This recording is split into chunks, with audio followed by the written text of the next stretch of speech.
investigation and what we learned to this point, I just wanted to highlight that today is a National Day of Mourning, which is a day dedicated to remembering and honoring those who have lost their lives or suffered injury or illness on the job.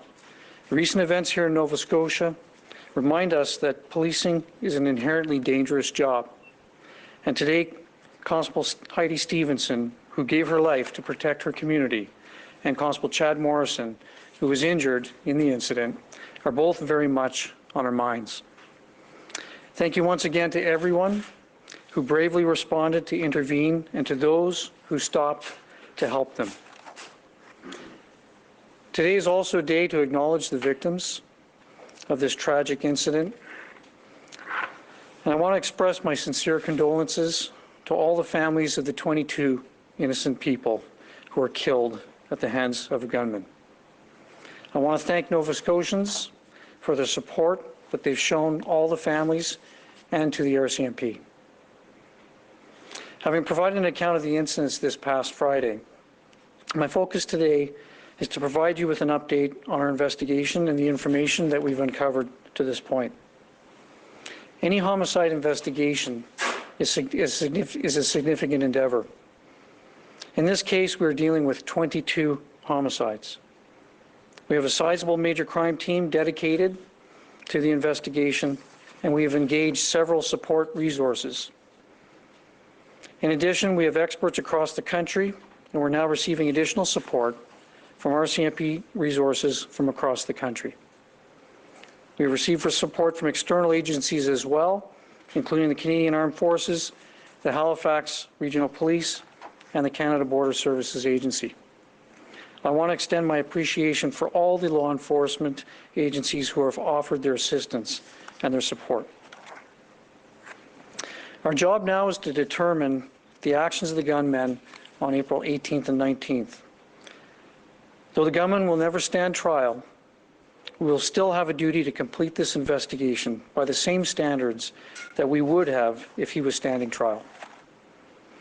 At this time, priority areas for us are to determine how the gunman obtained access to the equipment that he used and to establish the gunman's movements before and after April 18th and 19th.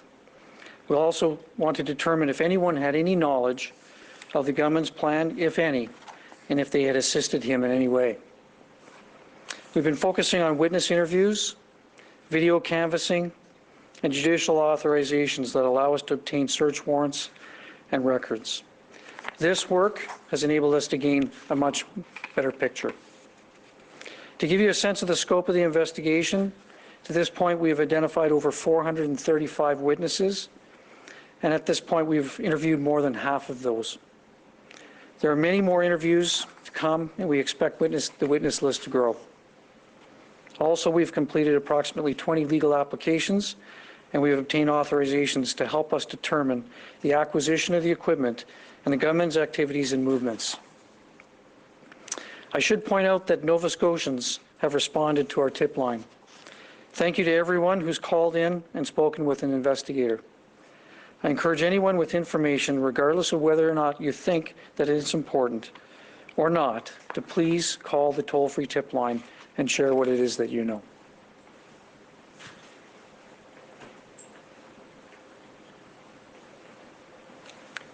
Et maintenant en français. And now in French. Avant de commencer et de donner des renseignements à propos de and to l'enquête provide information et about de our ce que nous avons investigation appris jusqu'à and what we présent, have learned up until now, I want to point out that today is the National Day of Mourning, a day that we have established to honor the memory of people who have given their lives, been injured, or become ill as part of doing their duty. Recent events here in Nova Scotia remind us that the work of a police officer is inherently dangerous. Today, Constable Heidi Stevenson, who gave her life to protect the community, and Constable Chad Morrison, who was injured, are both on our minds. Thank you again to all of those who bravely responded to the call to intervene and those who assisted them. Today is also a day to remember the victims of the tragic events that occurred on the 18th and 19th of April. I want to express my sincere condolences to the families of the 22 victims. I want to thank Nova Scotians for their support for those families and for the RCMP. Last Friday, I provided an update on the incidents that occurred, but my goal today is to update you on our investigation and tell you about the information we have uncovered and put together up until now. Any homicide investigation is a significant endeavor. In this case, there are 22 homicides to investigate. We have a major crime team that is leading this, and we are also accessing support resources. We have access to experts from across the country, and we can already rely on external RCMP resources. In addition, we're receiving the support of external organizations, including the Canadian Armed Forces, the Regional Halifax Police, and the Canada Border Services Agency. I'd like to express my appreciation to all the enforcement agencies who have offered their help and support. Our job is now to find out more about the actions of the gunman on April 18th and 19th. The gunman will never stand trial, but we have an obligation to complete our investigation based on the same standards as if he were to stand trial. For now, our priority is to determine how the gunman was able to obtain access to the equipment that he used and what his movements were before the 18th and 19th, and also find out whether anyone else was aware of his plans, and if so, whether that person assisted him in any way. We are focusing on witness interviews, video sequences, and judicial authorizations that will allow us to access records. The work that we are doing now will give us a better idea of exactly what occurred. Just to give you an idea of the scope of this investigation, we have now identified 435 witnesses, and we have interviewed more than half of them. There are still many interviews to conduct, and we expect the list of witnesses to grow longer. We have also obtained 20 legal authorizations and applications that will allow us to access details regarding his acquisition of equipment and the movements of the gunman. I would just like to mention that Nova Scotians have used our tip line. Thank you to all of those who called into the tip line to speak to an investigator. I want to encourage everyone with information to call the tip line and let them know what you know, even if you believe that information is not important.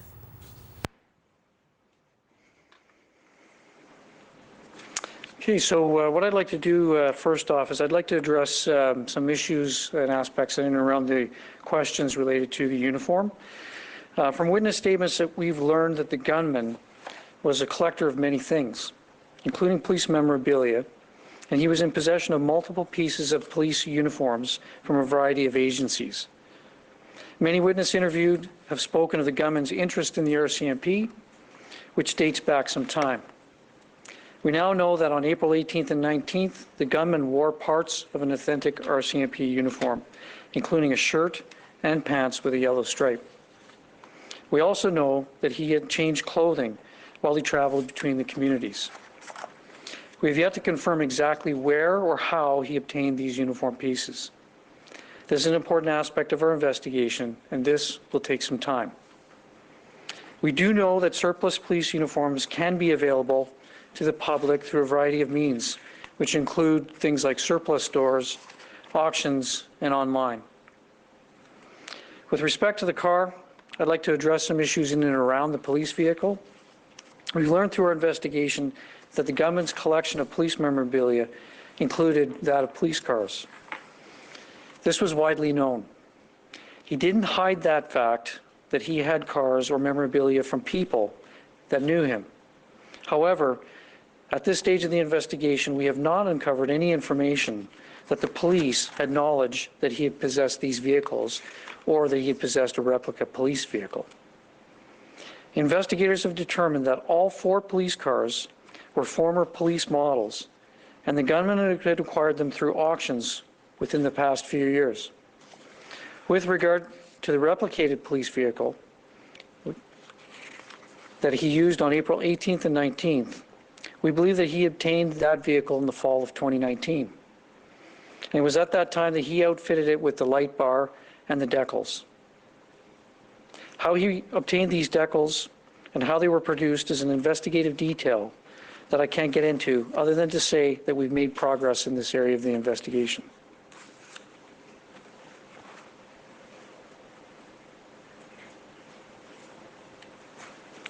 Alors, uniforme. First, the uniform. I would now like to talk about the uniform. Based on witness statements, we learned that the gunman collected a number of items involving police memorabilia, as well as multiple police uniforms. A number of witnesses we interviewed talked about his interest in the RCMP that dated back quite some time. We determined that the 18th and 19th of April, the gunman was wearing parts of an authentic uniform, including a shirt and pants with a yellow stripe. We also know that he changed clothing when he moved from one community to another. We have not yet been able to confirm where or how he was able to acquire these items. That is an important part of our investigation, and that will take time. We know that the public can acquire surplus items through various means, including surplus stores, auctions, and some websites. Vehicle. I'd now like to address the police vehicle. In the course of our investigation, we confirmed that the gunman's collection included a number of police vehicles and that this was widely known. He never hid the fact from people that he had these vehicles from people he knew. However, we have not found any information that would allow us to believe that the police had knowledge of those vehicles or the replica. The investigators determined that all 4 vehicles were former models of police cruisers and that he had obtained them in auctions over the previous year. With respect to the replica police vehicle that he used on the 18th and 19th of April, we believe that he obtained it in the fall of 2019, and that it was at that time that he equipped it with a light bar and decals. As to how he acquired the decals and the light bar, I'm not able to discuss this at that time. The only thing I can tell you is that we have made progress in that regard.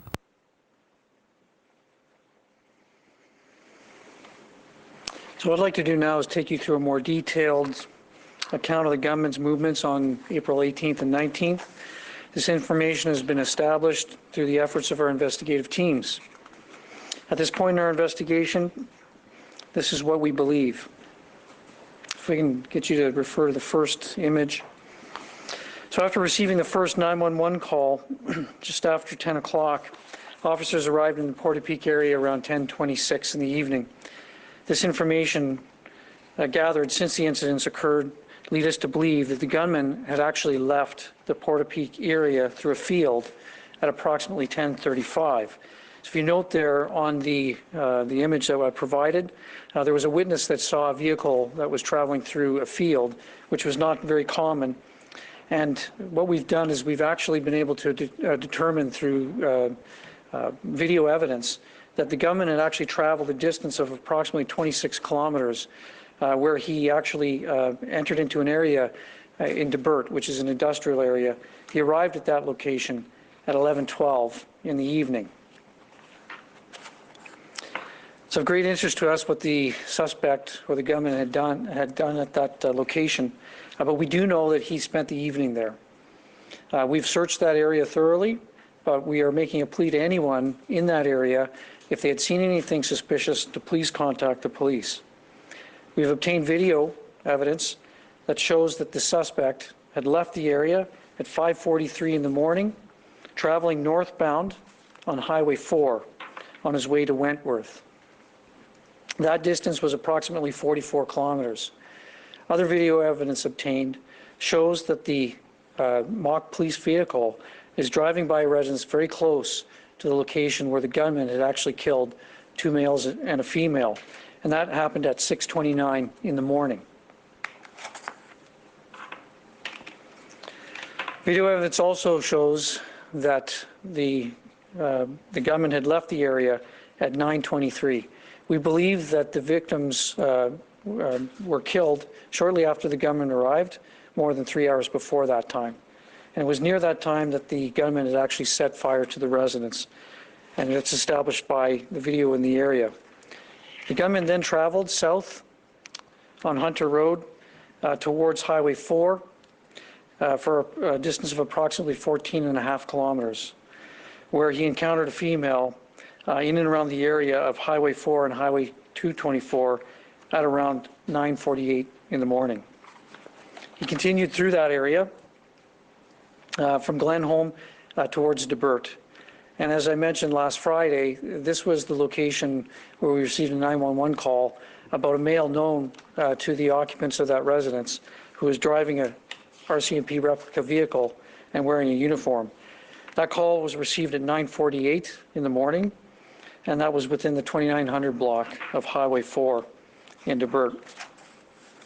The gunman left the area, and he did not have any contact with the occupants of that residence. So he left the residence northbound in the same direction that he had come from on Highway 4, and approximately at around 10:08, we also see this the gunman's vehicle, just before 10 o'clock, traveling through towards the Divert area. It was at that point, around 10:08, when we received additional calls that the gunman was involved in another incident right near the area that I had described before, where the gunman had spent the evening previously. Okay.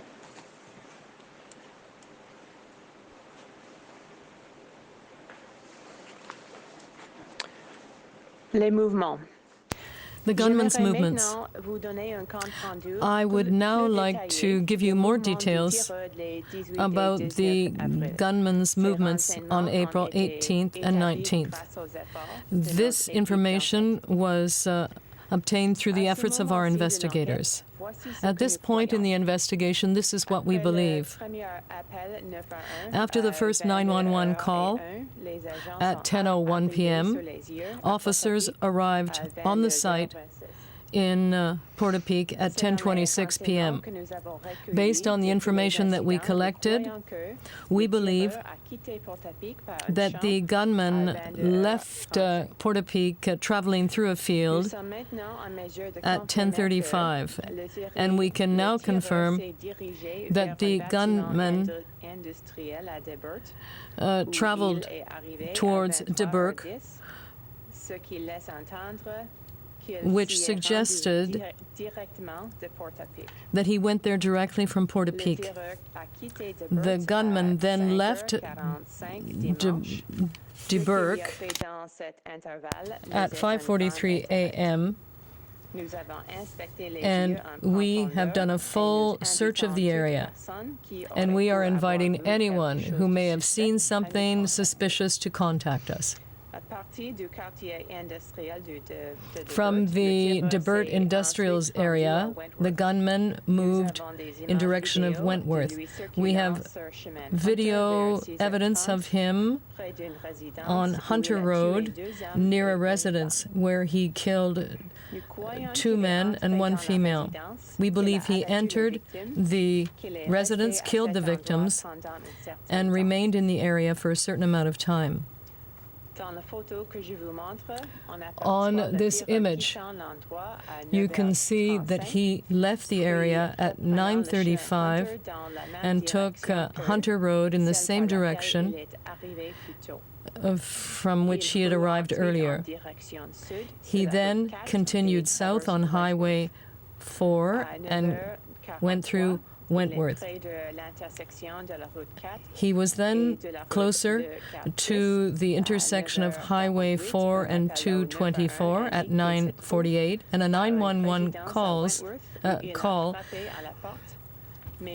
has allowed us to confirm that he knocked on the door of a home in Glenhorn, but did not enter the home.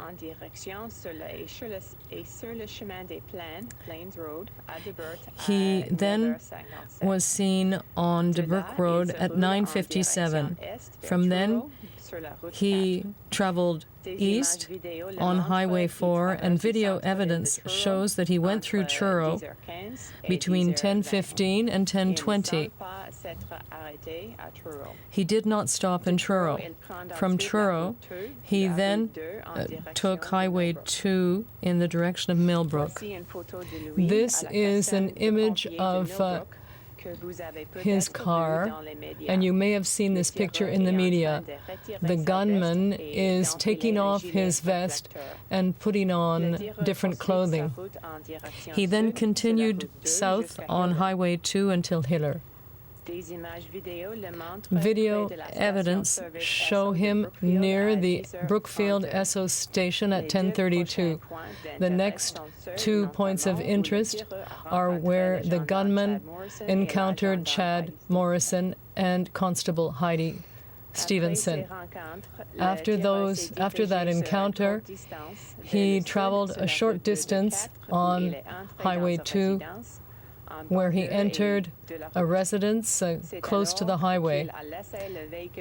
There he left the SUV silver vehicle that he had been driving and removed his police uniform. As we mentioned Friday, he transferred his weapons into the vehicle of the female victim. He left that area and continued on Highway 2 towards Enfield, and then we see that he came close to a toll stop. He then entered the Irving Big Stop. Since our last press conference, our investigation has made significant progress.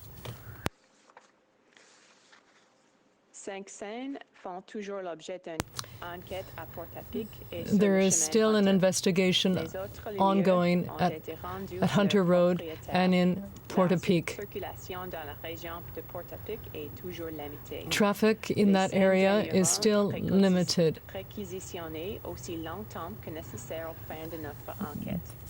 Materials will be requisitioned as long as they are required. As I say, we were able to retrace the gunman's step thanks to video footage and witnesses' statements. The investigation is not over, but we have made a lot of progress. But again, if you have any information, please call the tip line. Thank you. I can get you back to the image in Divert to Truro, please. Thank you. So our investigations uncovered that from leaving the Divert area at around 10:08 in the morning on the 19th, the gunman then traveled along Plains Road towards Truro, crossing through Onslow, which was a period or around 20 kilometers in total. We have him on video at 10, 16, 17, and 20, crossing through the Truro area. It's not our belief that he did not stop in Truro as he made his way through the city. From Truro, the gunman traveled south on Highway 2 for approximately 7 kilometers. It was at Millbrook at around 10:25 in the morning. Many of you have seen the video of the gunman exiting the replica police car, changing some of his clothing at that time, and that was at almost 10:30 in the morning. From Millbrook, we've been able to establish that the gunman traveled further south on Highway 2. We've obtained video of him crossing down or traveling down on Highway 2 south at 10:28 for a distance of about 6.5 kilometers. Our next photo shows him at 10:32 passing a gas station in the Brookfield area. From the Brookfield area, the gunman traveled again through Highway 2 for approximately 22 kilometers. It was at around 10:49 when he shot and wounded Constable Chad Morrison in the Shubenacadie area. And then shortly after that, within a few minutes, is when Constable Heidi Stevenson engaged the gunman in that immediate area. From Enfield, the gunman then traveled down Highway 224. As I mentioned before, he had stopped in at a residence of a person that he knew. He took that individual's life at that location. And of course, as I previously mentioned, he had switched his vehicle because his police vehicle, or that replica police vehicle, had become disabled. He was driving a silver SUV at the time. He changed that SUV. He discarded his police clothing, some of which was found outside the residence, some of it was found inside the vehicle. We also know that he had transferred his firearms from the silver SUV to a Mazda vehicle that belonged to his last victim, and then he proceeded south on 224 from that location. He traveled approximately 22 kilometers from the Milford-Enfield area along Highway 102, and our last video that we have of the suspect crossing is at 11:23, where we see the Mazda exiting the highway and traveling towards the Irving Big Stop. Since the last press conference, the investigation has progressed quite significantly. 5 scenes are still being held, one of which is in the Hunter Road area and the remainder in the Porta Peak area, as we continue our investigation. All other scenes have been released back to owners or family members. Traffic in the Porta Peak area is still being restricted. Scenes will be held for as long as we need them as part of this investigation. As I've mentioned, we've pieced together the gunman's movements through witness statements and video canvas. There's still much more work to do in this investigation, but we've made significant progress to date. We're continuing to ask anyone with information to please call the RCMP tip line at 1-833-570-0121. And before maybe we take some questions, I just would like to clarify some information and some questions that arose from my last conference on last Friday. And it was a comment that I'd made with respect to a question about the assault on the common law spouse of the gunman. And I had described that as it's under a number of possibilities as to whether or not that could have been something that was a significant incident. And I think I used the word catalyst. I would like to clarify that my meaning of that word catalyst is that it was the first significant assault through the course of the events that unfolded that evening. I do not want to leave anyone with the impression that the victim of that assault had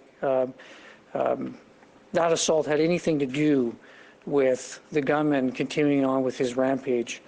The wording, the catalyst, was used to express that was the first victim in the series of very horrific events. And I want to be very clear that violence against women is intolerable. It's real, it exists, And I don't want to be misunderstood that the victim had any blame in relation to what had occurred or transpired on those awful days. So if you want to start with our questions then? Yeah. Thank you. Je veux juste un moment, s'il te plaît. Une clarification avant de répondre aux I'd questions. just like to make one clarification before answering questions. I was asked whether the assault and the flight of his girlfriend was a catalyst in what occurred afterwards. These were not the only factors involved in this event. I used the word catalyst to give people a more clear image of the potential cause,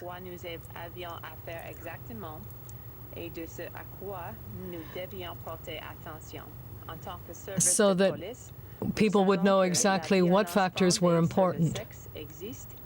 We know that gender-based violence exists, and we are doing everything we can to fight it. As a catalyst, I'm saying really that this was just the first in a series of events. It was not the cause, but it was simply the first event in the sequence that followed. We will now open it up for questions, and we're asking you to keep to one question and one follow-up. You limit yourself to one question and one follow-up, please. We will go to the phone lines now for questions. Operator, you may go ahead. Thank you. Merci. Please press *1 at this time if you have a question. S'il vous plaît, appuyez sur étoile 1 maintenant pour poser une question.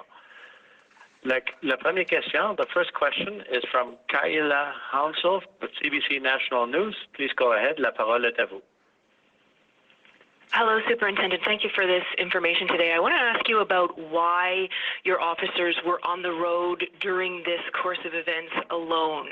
It seems that certainly by the time Constables Stevenson and Morrison were planning to meet up, you had some clear idea of what you were potentially facing here. So we're wondering why your officers had not doubled up or partnered up at this time.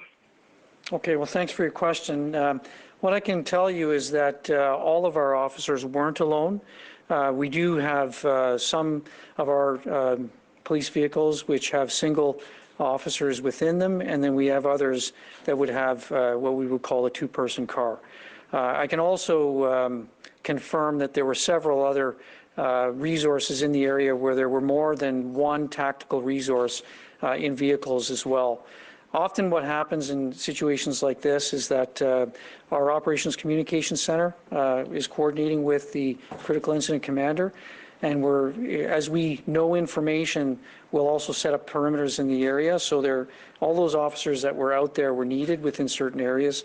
But again, as I said, not all of our units were manned by one police officer. I'm also wondering what you can tell me about the role of the CBSA that you mentioned at the beginning of your comments.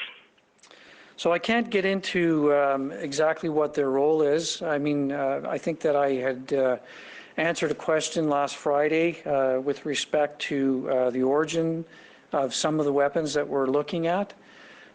We are looking at origins from within this country and also outside of the country. So, of course, obviously, for anything that would deal with anything that came in from another country, we would require the cooperation and assistance, and we would have to work collaboratively with CBSA on that front. Thank you. The next question, la question suivante, is from Shaina Luck with CBC News. Please go ahead. La parole est à vous. Good afternoon, Superintendent. You've said that a full review is done after every critical incident. I'm wondering, what can you tell us about who's conducting this review? Is there anyone external to the RCMP playing a role there, and will it eventually be handed over to anyone else? Okay. So, I mean, there's always a possibility that external reviews. So, for example, a critical incident that involves serious injury or death of one of our officers, ESTC will do an independent investigation of that. As I mentioned before, as well, when there's a police involved serious injury or a death to an individual, there's an independent body that will come in this case in Nova Scotia, it's CERT. They will also do an independent investigation of those circumstances surrounding that event. Specific to critical incidents, we debrief all critical incidents in the RCMP. The critical incident commanders will do a debriefing post the critical incident, as well as the psychological debriefings that are done.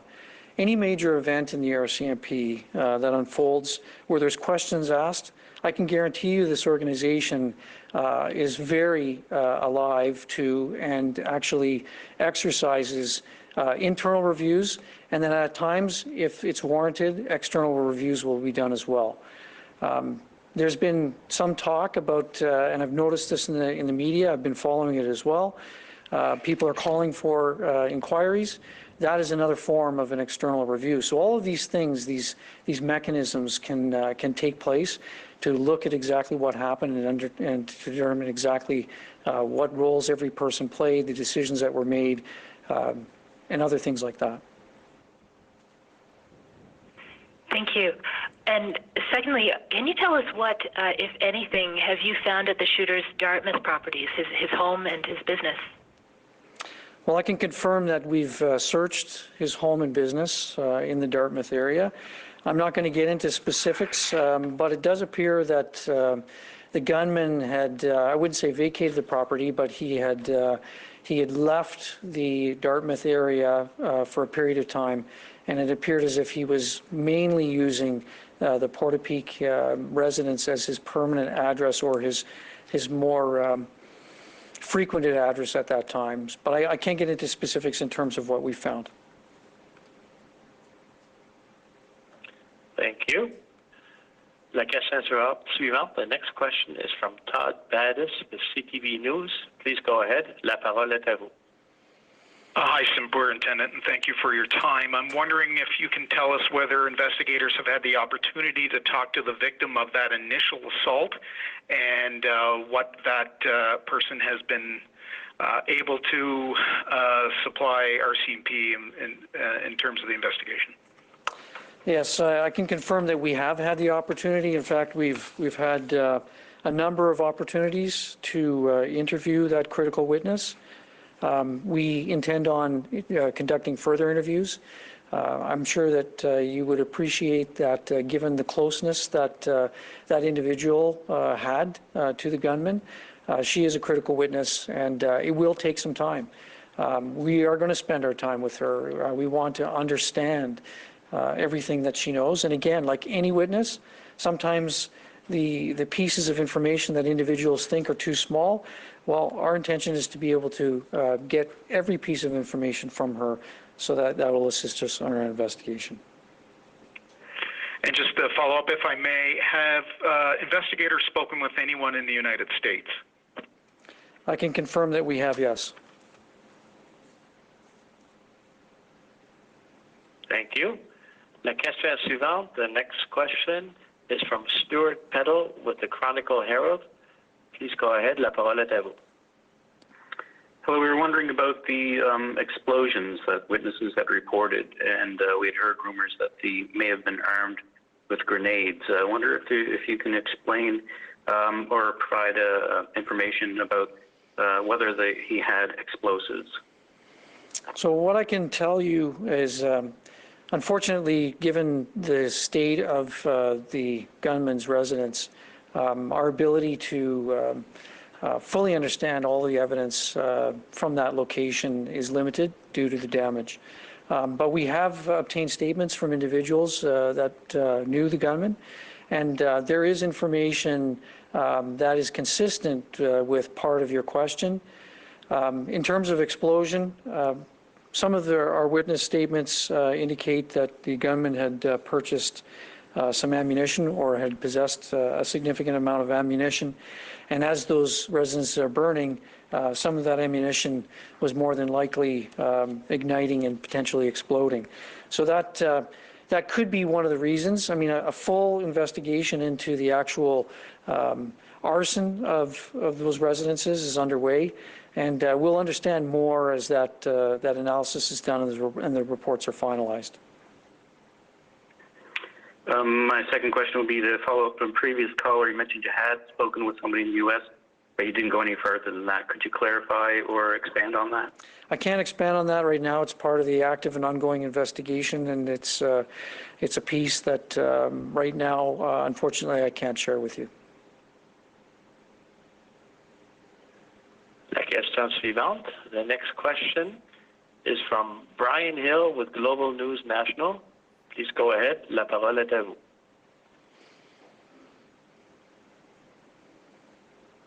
I'm sorry, Mr. Hill. We're unable to hear it this time. If you have a question, please go ahead. Your line is open. Unfortunately, we are unable to hear you. Hearing no response, we will move on to the next questioner, which is Michael Tutton from the Canadian Press. Please go ahead. La parole est à vous. Good afternoon, Inspector. Can you please describe any prior history of domestic abuse by Mr. Wortman against women or his partner? Whether you uncovered any prior and how much extensive it was. So as I've mentioned, we're speaking to everybody that knows the gunman, and of course we're not just focusing on the events of April 18th and 19th. We're obviously working backwards from that, and we have spoken to witnesses who have provided information to us about prior assaults. Those are all things that we are dealing with right now, and as I mentioned in a previous question, the common law spouse of the gunman, those are items that we're working through with her right now to have a better understanding of that. And I'm going to ask a follow-up question, but please clarify if you mean domestic assaults. And in addition, can you tell me what evidence, if any, there was from the investigation that perhaps misogyny or hatred of women was involved in his targeting of women during his rampage? So what I can tell you is that I'm not aware personally of any information that has come in to the investigative team specific to misogyny or hatred towards women. But I think what I could probably do, and I'm certainly not downplaying the fact that several women had died through the course of this tragic series of events. But 11 men died and 14 women. Far too many people had died, but it doesn't appear in terms of what we've seen that he was purposefully targeting women. It appeared as if he was just targeting individuals that either he knew or individuals for whatever reason that I don't think any of us will ever understand or comprehend, that when he came across those individuals that he killed them. It's completely senseless, but I can confirm, those numbers in terms of 11 men and 14 women.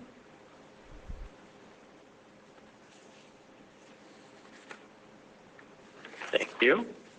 I should maybe stop for a second and just clarify that when I say victims, I'm talking about individuals who were injured, either killed or injured. So, for example, last Friday I had mentioned that there was a male and a female who were driving in a vehicle leaving the Porta Peak area, and when the gunman had pulled up beside them, he fired into that vehicle. That individual was injured. He was wounded. So I'm talking about those who were wounded, like Constable Morrison, as well. So they're included in those numbers. And if it makes any difference to anyone, I can also confirm that the government not only killed people or shot at people, but he also killed animals and pets that were at the residences or either wounded them.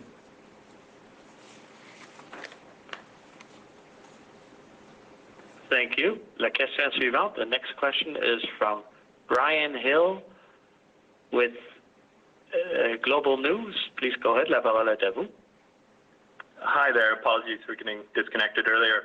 I'm just wondering if there's any more details you can provide us in terms of those individuals who were targeted that the suspect or the gunman knew, specifically why he targeted them. We know there's a history of property disputes, so we're wondering if you have any more information on the specific reasons why individuals were targeted.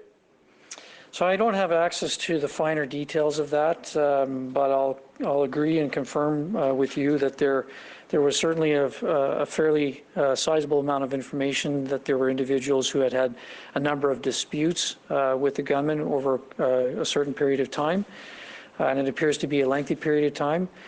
That included everything from associates to business partners to family members. I can't really provide much detail right now. We're trying to understand that. Our investigators are trying to trace back to determine whether or not there was any motivation, but it just appears as if like it was a completely senseless series of very violent acts, and we're trying to understand that as best as we can. And just as a follow-up, there's been a lot of talk about the emergency alert system and the fact that it wasn't utilized by the RCMP. People have criticized the fact that it wasn't used. I'm just wondering, are there any protocols in place that tell RCMP officers in Nova Scotia when they should request that an emergency alert be issued?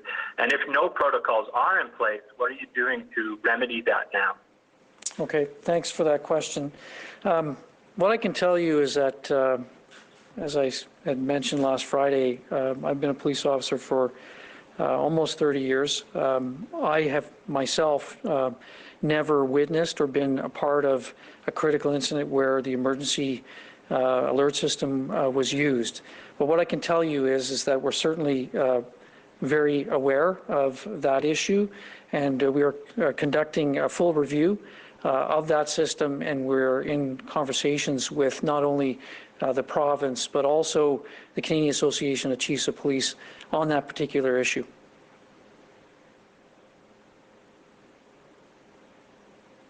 Thank you. La question suivante. The next question is from Paul Vieira with the Wall Street Journal. Please go ahead. La parole est à vous.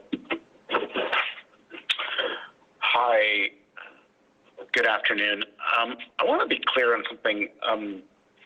You said, or at least I thought I heard, that the suspect may have left Porta driving through the woods. Did I hear correctly? Is that how he was able to avoid law enforcement? Is it estimated that he left the Porta area before police arrived? Well, I would say that based on the call detail records that we have through our Operational Communication Center, it shows our first unit arriving on the scene at 10:26 in the evening. And since that time, we've obtained a statement from an area resident that believed at the time that they saw a vehicle moving through a field was at around 10:35. So there's approximately a 9-minute period of time. We're talking about... Is from Greg Mercer with the Globe and Mail. Please go ahead. La parole est à vous. Thank you. This question is about the investigation into whether or not the gunman received help in the lead up to these crimes. Are your investigators interviewing former RCMP officers about their relationship with the gunman?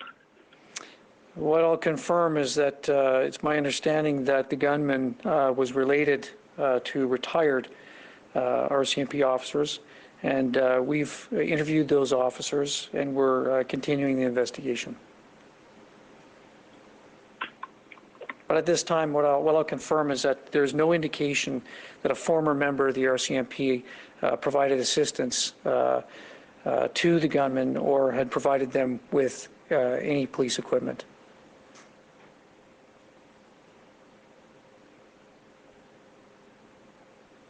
Thank you. The next question, la question suivante, is from Alexa McLean with Global News. La parole est à vous. Good afternoon, thank you. I'm just curious if RCMP have determined all of the weapons that were used by the gunman, and if he had a firearms license outside of Canada. We know that there may be some questions there about where these weapons came from. Did they come from the black market primarily? Just looking for an update here on the weapons used. So in terms of the weapons used, I can't get into the details about those weapons outside of the fact that, as I stated on Friday, that the gunman was in possession of several semi-automatic handguns and 2 semi-automatic rifles.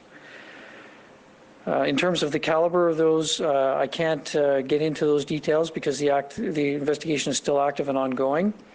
And you'd have to appreciate as well is that we need to be able to, as best as we can,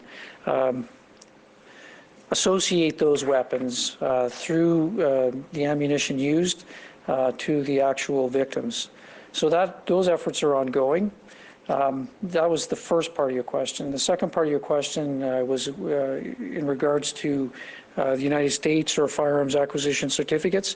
Again, that's part of the active investigation, so unfortunately I can't provide you with any further details about that piece.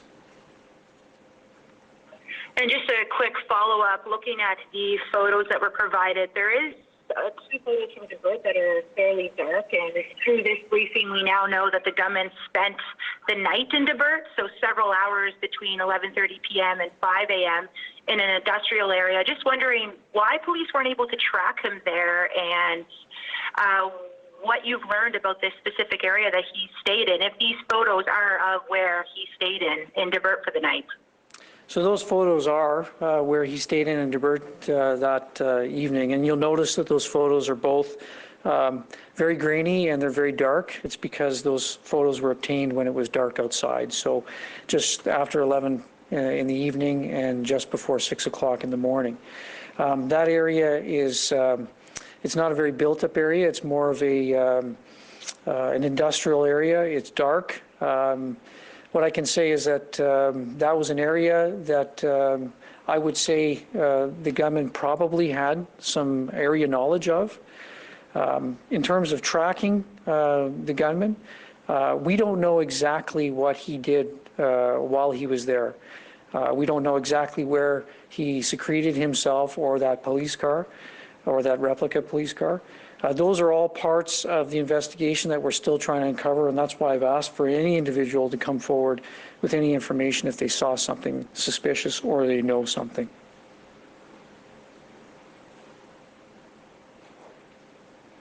Thank you. The next question, la question suivante, is from Victoria Walton with The Coast. Please go ahead. La parole est à vous.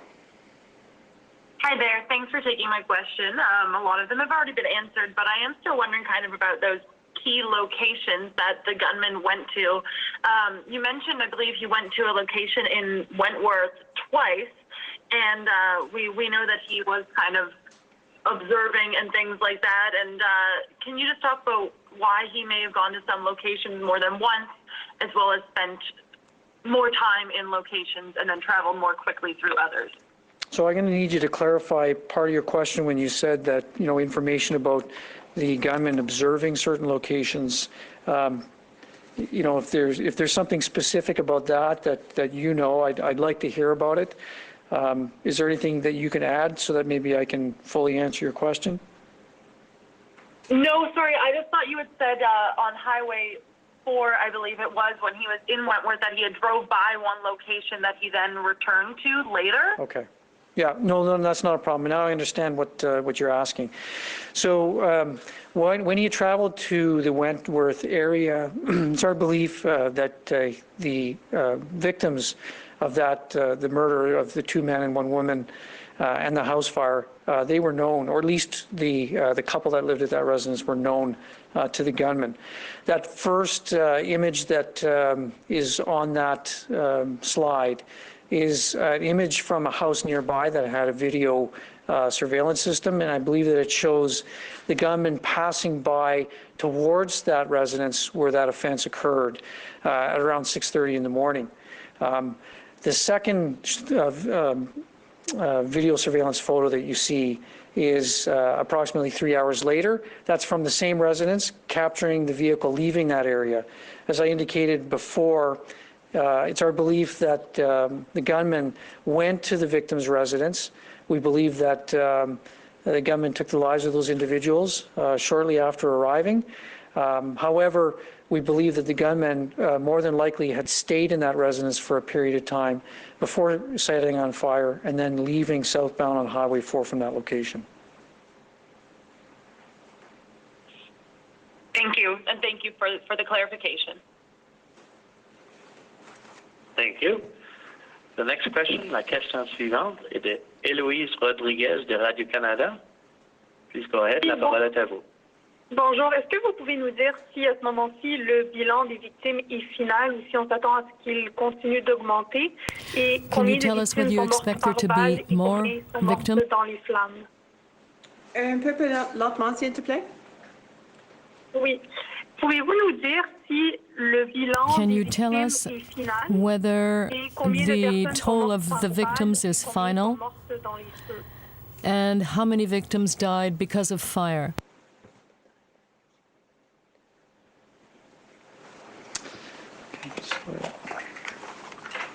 Un moment, s'il te plaît.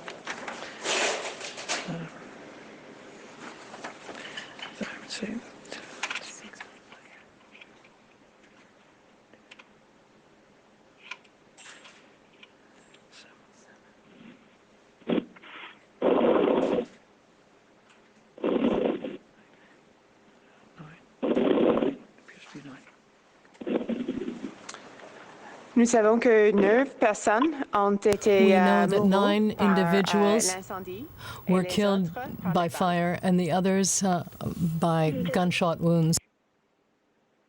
Est-ce que c'est le bilan final ou vous Is that attendez the encore final avoir toll of victims, or are you expecting to find more victims? Non, nous savons maintenant que No. n'y a pas des autres victimes. Now we know there are no other victims. Merci. Et est-ce que Thank you. vous avez, à la lumière de ces nouveaux éléments, And in light of this new information, what can you tell us about the relationship between the gunman and the first woman who was assaulted? Do we have more details about their relationship?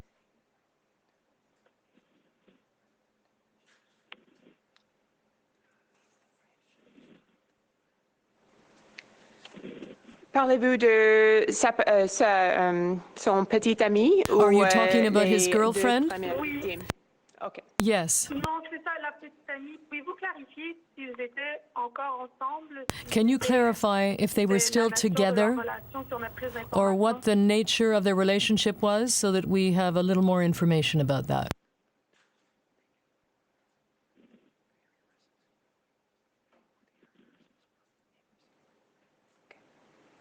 Ils étaient des voisins. They were neighbors. OK. Merci beaucoup. Thank you. Juste une autre question, s'il te plaît. One more question, please. Thank you. The next question is from Charles Hatch with Canada's National Firearms Association. Please go ahead. La parole est à vous. Hello, Superintendent. Thank you for taking my question. Many of my questions have already been answered by the previous reporters. I do have an outstanding question, which is, was the murderer in possession of a so-called military-style assault rifle? What I can say is that there was what would be considered a weapon that could be described that way, but I don't want to get into those details because, as you may know, as we move through the investigation, we talk to witnesses, establishing the credibility and the weight of the information that they provide to us is very important, and we do that through them providing us details that are not widely known by many And that's why we can't disclose those details right now. Okay, fair enough. Can you say whether or not that so-called military-style assault rifle was actually used in the rampage? Well, I can't at this point at all talk to you about too many of the weapons. I do know that witnesses did describe seeing the gunman carrying a long-barreled weapon, and I can also say that, of course, gunman carrying a long-barreled weapon, and I can also say that, of course, gunman carrying a long-barreled weapon, and I can also say that, of course, gunman carrying a long-barreled weapon, and I can also say that, of course, gunman carrying a long-barreled weapon, and I can also say that, of course, gunman carrying a long-barreled weapon, and I can also say that, of course, gunman carrying a long-barreled weapon, and I can also say that, of course, gunman carrying a long-barreled weapon, and I can also say that, of course, gunman carrying a long-barreled weapon, and I can also say that, of course, gunman carrying a long-barreled weapon, and I can also say that, of course, gunman carrying a long-barreled weapon, and I can also say that, of course, gunman carrying a long-barreled weapon, and I can also say that, of course, gunman carrying a long-barreled weapon, and I can also say... Okay, we're having some problems with the feed there. We apologize for that. Of course, that was the latest update from RCMP in Dartmouth, Nova Scotia. That was Chief Superintendent Darren Campbell giving the latest timeline on what happened during that rampage 2 weekends ago there that killed 22 people. There are some new details that we're learning. We know that 9 people were killed by fire because there were some homes that were set ablaze. There were also others, the 13 others, they confirm were killed by gunshot. And you heard the last question there asking about what type of weapons that the killer was using. There was a question that he did have semi-automatic handguns, semi-automatic rifles, but the question there from the reporter was there a weapon that could be described as a military assault rifle? They did not rule that out, that he did have a military assault rifle, but whether it was used in the rampage, they couldn't confirm that information at this time. Also, the other big piece of information, lots of pieces of information coming out of this press conference, is that the shooter's girlfriend has been a critical witness throughout this whole investigation. She's been interviewed multiple times and will be continued to have RCMP speak with her throughout this investigation as they try to get more answers and put this puzzle together of this terrible rampage that happened 2 weekends ago. Let's bring in the CBC's Preston Mulligan, who has been following along from Halifax, doing a great job on the reporting, Preston, throughout this whole tragic event. Let's start off with Superintendent Darren Campbell did fill in some of those timeline gaps, but specifically where the gunman spent the night. Yeah, that's right. As you heard, Superintendent Darren Campbell started to kind of fine-tune the timeline. They gave us a timeline on Friday. A few days later today, we got some fine-tuned numbers and times of where he was and exactly his movements, etc. One that stuck out for me was, and one of my questions going into this briefing was, what was the shooter doing from the time they got the 911 call and they responded in Porta at 10:30, 10:26 on Saturday night until the next 911 call many, many hours later, the next morning, late in the morning at 9 around the 9:30 time. What was he doing? And now we've got a better idea of that. Police say that he left the Porta area. Just a note on Porta, there's only one way in and there's only one way out. And we know from this debriefing now from the RCMP that he didn't use that main road to get out of Porta, that he in fact had found I guess you could call it a trail in the field. Maybe there is some, some farm equipment that uses these trails. We don't know. But he drove through a field and that is how he managed to get out of the Porta Peak area, presumably without any other RCMP spotting him, because we know that they were on site. He left Porta Peak about a half hour, 45 minutes after police arrived on scene. From Porta Peak, he made his way to Divert, which is just outside Truro. It's a small community as well. I don't think I would describe it as rural. You heard the RCMP talk about it as being an industrial. It's kind of a commercial industrial area. So he managed to find a spot in that community where he spent the night. Most of the night, anyway. They know that by 5:40 the next morning, he was on the move again. And we're learning new information as well, Hannah, about the car that he was driving, the fact that he had several replica RCMP vehicles. The one that he was using the night of the shootings, he acquired in October of 2019. He apparently went online and acquired those roof lights that you see, as well as the decals. Those were purchased online.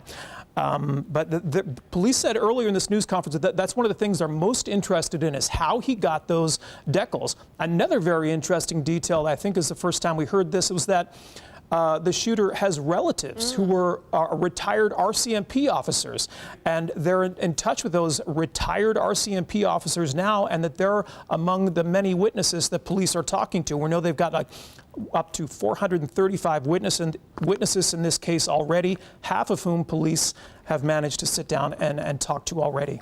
And one of the things that we heard Chief Superintendent clarify there as well is that although he did have relatives, that they didn't play any role in assisting the shooter in this rampage. Good point. That's right. And he also talked more about the attack on his girlfriend. That's right. The question came late in the briefing about the relationship. The superintendent, Darren Campbell, referred to the woman as his common law partner. Near the end of the debriefing, he said that they were neighbors. So they were led to understand that they didn't live together. And that she was the first victim in this violent attack, that there was what they referred to Friday as a serious assault on his common law partner, but that she managed to escape, that she left the house where they were that evening, late Saturday night, and managed to go to the woods, a nearby wooded area, and hide in the woods. And she stayed in the woods until 6:30 the next morning. That's when she emerged, and that's when she became the key witness.